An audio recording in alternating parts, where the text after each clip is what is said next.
me permito, si el tiempo me alcanza, a decir un par de cosas en relación a esto del nosotros. Y con una metáfora porque en esta relación bastante más coloquial, yo siempre he hablado de la idea de la participación como central. La participación, desde mi punto de vista, es central en todo proceso de democratización y de justicia. ¿Y por qué? Porque ¿dónde radica la participación? No en la idea de que el otro decide por mí, o en que yo decido por el otro, sino en que juntos, colectivamente, construimos un nosotros decidor. Y cuando nosotros decidimos colectivamente, es que vamos a incidir, y al incidir vamos a tener capacidad de ir construyendo progresivamente decisiones que nos van a afectar a nosotros colectivamente. Entonces yo hablo de una participación por afección, porque no es fácil decidir de un nosotros colectivo. Me gustó mucho cuando hablaban de esta cultura machista, porque muchas veces en una cultura machista ciertamente hay un uno que decide y alguien que obedece. Hay que ir rompiendo esas categorías.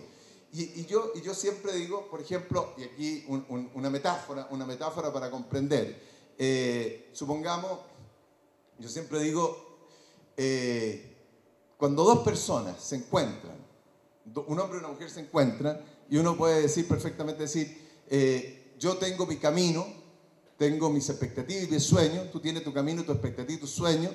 Si nos encontramos, maravilloso, si no, nada puede hacerse. Ese es el discurso que durante muchos años, y lo digo en una metáfora, ha instituido las culturas de lo que se ha llamado las culturas de las asertividades o de las culturas de lo independiente. Yo no te necesito a ti para decidir. Si coincidimos bien, pero yo no te necesito a ti. Eso es falso. Hoy día nos necesitamos colectivamente a todos. Y en ese ejercicio y en esa frase, uno te debería decir poéticamente, porque eso eran los poemas de los 70.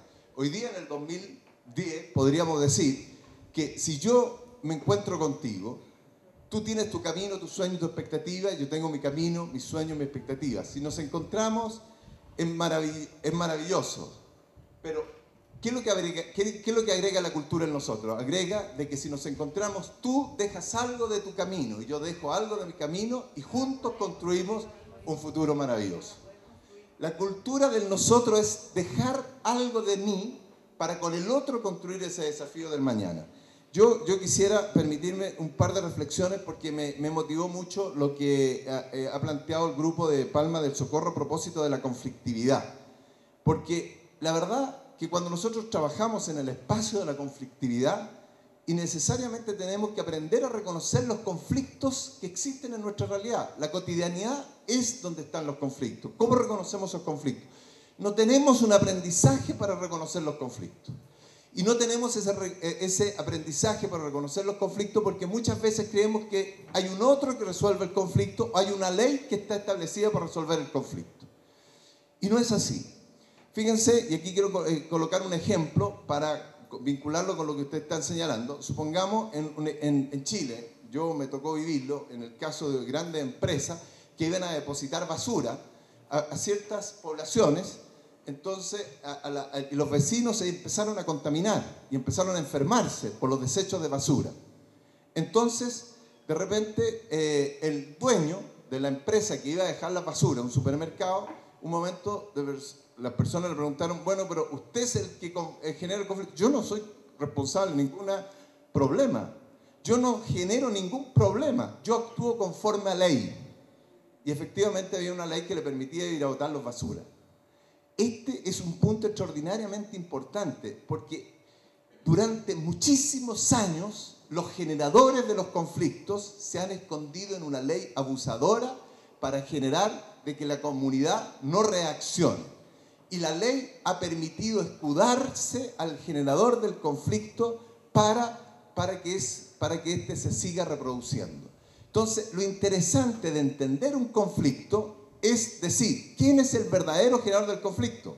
¿Quién es el que establece la conflictividad? ¿Quiénes vivencian ese conflicto? ¿Y quiénes están regulando el conflicto? Y entonces, cuando yo logro descubrir eso, voy a tener entonces una estrategia para enfrentar al generador del conflicto y decirle, usted es el que está trayendo la basura, usted está contaminando la realidad. Y entonces, el regulador del conflicto, si es que hay una ley, voy a hacer la acción para modificar esa ley, para cambiarla.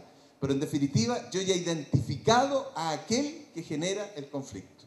Y en general en nuestras culturas y en nuestras sociedades, muchas veces el abusador o el que está dañando al otro se esconde en la ley, se refugia en un texto, en un reglamento, en un acuerdo convencional para seguir generando esa situación de conflictividad. Yo quisiera, yo quisiera ir señalando dos cosas que me parecieron muy importantes de lo que se estableció por los grupos del Socorro. En general, en el sentido de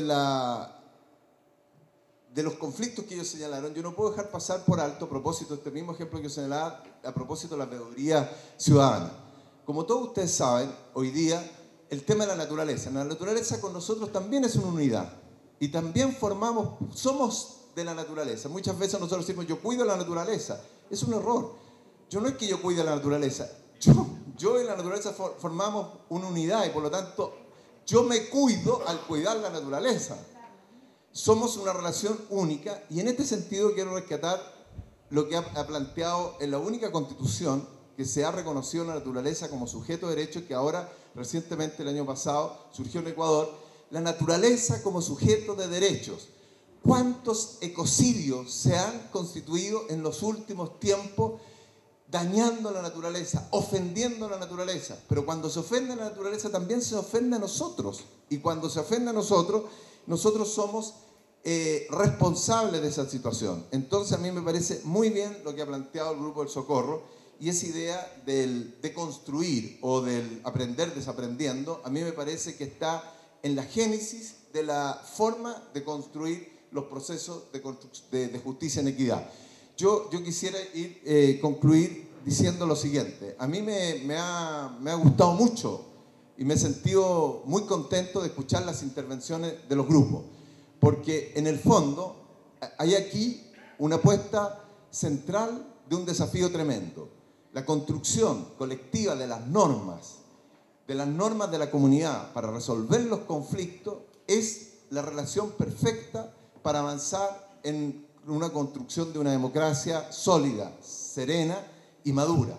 Hoy día los procesos de democratización son fundamentalmente en la medida que se construyen los poderes locales, y los poderes locales son el fortalecimiento de las organizaciones y la articulación de todos los sectores en un diálogo, en una conversación constante de cuáles son nuestras realidades, nuestros conflictos y de que cómo colectivamente, dejando lo mejor de cada uno, podemos realmente hacer posible lo que ustedes mismos estaban señalando, de que el sueño sea nuestro sueño colectivo, porque finalmente no hay el único pecado que realmente uno tiene que sancionar y que castigar sería el pecado por dejar de soñar y por dejar de pensar en que la esperanza es el fruto, como ustedes lo dijeron, el fruto de la construcción de nuestra vida del mañana. Bueno, muchas gracias por